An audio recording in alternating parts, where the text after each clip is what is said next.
অধিকারী তিনি এই মুহূর্তে কালীঘাট মন্দিরে পৌঁছেছেন, সেই ছবি আপনাদের সামনে তুলে ধরছি।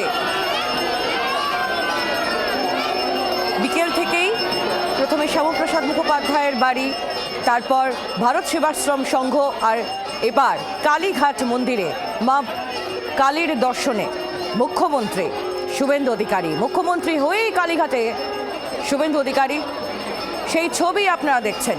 জোড়াসাঁকো থেকে শুরু করে শ্যামাপ্রসাদ মুখোপাধ্যায়ের বাড়ি, ভারত সেবাশ্রম সংঘ হয়ে এবার কালীঘাটে মুখ্যমন্ত্রী শুভেন্দু অধিকারী, সেই ছবি আপনারা দেখতে পাচ্ছেন।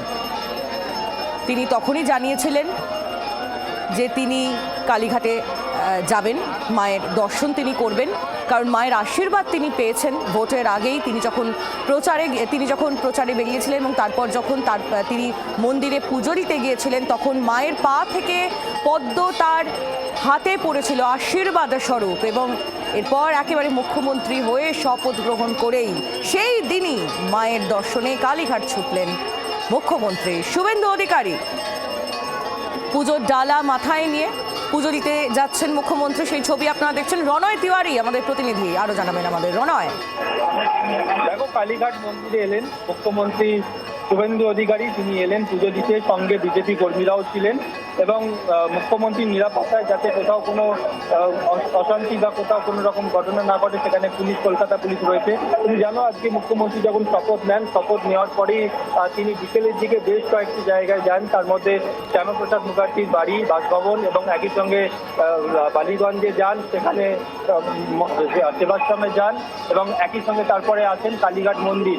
এই মুহূর্তে কালীঘাট মন্দিরে তিনি পুজো দিতে যাচ্ছেন এবং সেখানে পুজো দেবেন। যেমনটা আমরা জানতে পারছি, এখান থেকে তার আবার চেতলায় যাওয়ার কথা, সেখানে চেতলা পুজো হচ্ছে, সেই পুজোতেও তার অংশগ্রহণ করার কথা।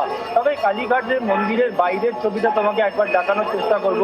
এই মুহূর্তে অর্থাৎ প্রচুর মানুষ তারা কালীঘাট মন্দিরে ভিড় করেছেন, কালীঘাট মন্দিরের বাইরে তারা জমায়েত করেছেন শুধুমাত্র মুখ্যমন্ত্রী শুভেন্দু অধিকারীকে দেখার জন্যে। এবং অনেকেই কিন্তু শুভেন্দু অধিকারী যখন আসেন, একেবারে গাড়ি থেকে নামেন, অনেক সমর্থক বা এখানে যারা রয়েছেন মন্দিরের বাইরে, তারা শুভেন্দু অধিকারীকে দেখে একেবারে জয় শ্রীরাম স্লোগান দিতে থাকেন। কেউ কেউ ফটো তোলার চেষ্টা করেন, অর্থাৎ দূর থেকে মুখ্যমন্ত্রীর ফটো তোলার চেষ্টা করেন মোবাইল দিয়ে। এবং এই মুহূর্তে যে ছবি দেখতে পাচ্ছ মন্দিরের ভেতরে, অর্থাৎ সেখানে তিনি পুজো দিচ্ছেন এবং পুরোহিতরা রয়েছেন, এবং এখানে কিন্তু পুজো দেবেন। পুজো দেওয়ার পরে কিন্তু তিনি এখান থেকে চেতলায় যাবেন, চেতলায় চেতলা পুজো হচ্ছে, সেখানে যাওয়ার কথা, এমনটাই কিন্তু আমরা জানতে পারছি। একেবারে রণয়, সেই ছবি আমরা দেখতে পাচ্ছি। এই মুহূর্তে আপনারা দেখছেন কালীঘাটে মুখ্যমন্ত্রী শুভেন্দু অধিকারী শপথ গ্রহণ করেই তিনি আজ বেশ কয়েকটি জায়গা তিনি যান। জোড়াসাঁকোতে তিনি যান এবং তারপর শ্যামাপ্রসাদ মুখোপাধ্যায়ের বসত বাড়ি, সেখানে তিনি তার প্রতিকৃতিতে মাল্যদান করেন এবং সেখানেই তিনি জানান যে তিনি এরপর ভারত সেবাশ্রম সংঘ যাবেন, তিনি কালী মায়ের দর্শন করবেন, কালীঘাটে তিনি আজকে যাবেন এবং তার পাশাপাশি তিনি শীতলা মন্দিরেও যাবেন।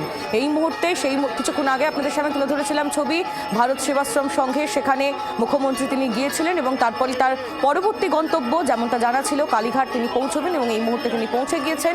একেবারে পুজোর ডালা মাথায় নিয়ে নিজেই মুখ্যমন্ত্রী তিনি মায়ের সামনে পৌঁছচ্ছেন, সেই ছবি আপনাদের সামনে তুলে ধরছি। শুভেন্দু অধিকারী তিনি আজই শপথ গ্রহণ করেছেন, বাংলার নবম মুখ্যমন্ত্রী হিসেবে শপথ গ্রহণ করেছেন শুভেন্দু অধিকারী।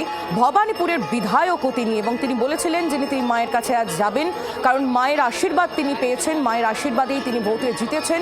এবং আজ একেবারে শপথ গ্রহণের দিনই শুভেন্দু অধিকারী তিনি পৌঁছে গিয়েছেন মা কালীর দর্শনে কালীঘাটে, সেই ছবি দেখতে পাচ্ছেন আপনারা। মুখ্যমন্ত্রী শুভেন্দু অধিকারী এই মুহূর্তে কালীঘাটে মায়ের কাছে।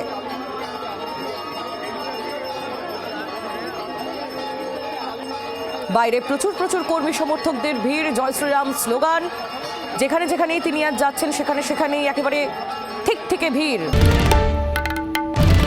বাংলার আওয়াজ, বাঙালির আবেগ, জি 24 ঘন্টা।